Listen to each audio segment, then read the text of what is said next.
कहते हैं जब सुदामा जी जब द्वारका में पधारे और भगवान सुदामा के चरणों को दबा रहे हैं, चरण दबाते दबाते जब बहुत देर हो गई, बातचीत करते करते सुदामा सो गए, लेकिन भगवान की आंखें नम थी।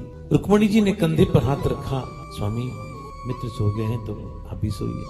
उठकर आए, रुक्मणी जी ने पूछा, स्वामी एक बात तो बताओ, ऐसे मित्र के लिए आप रो रहे हो जिस मित्र ने आपको बिना दिए हुए चने खा लिए थे, और ऐसे मित्र के लिए आप अपनी सारी संपत्ति दे रहे हो?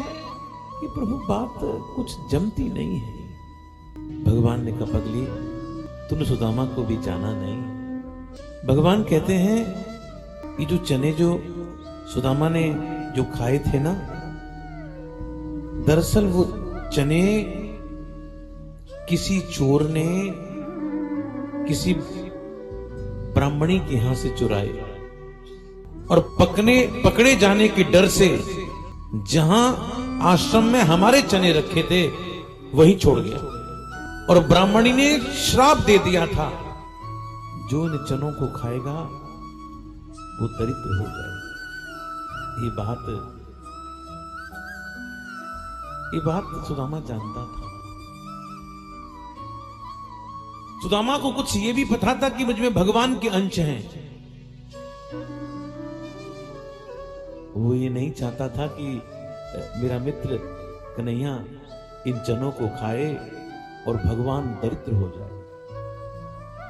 जब भगवान दरिद्र हो जाएगा तो सारी सृष्टि दरिद्र हो जाएगी। इसके लिए देवी आपके मित्र को जाना नहीं। मेरे मित्र ने कि मैं दरिद्र नहीं हो जाऊं, मैं दरिद्र नहीं हो जाऊं, इसके लिए कुछ चने खा लिए। देवी ऐसे दोस्त बहुत कम होते हैं।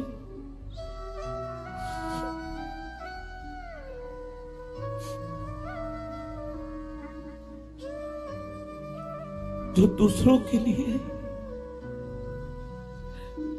लिए कष्ट उठाते हैं।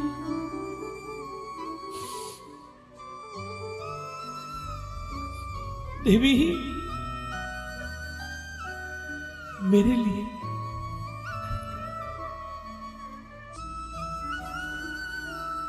लेकिन सुदामा जैसे लोग,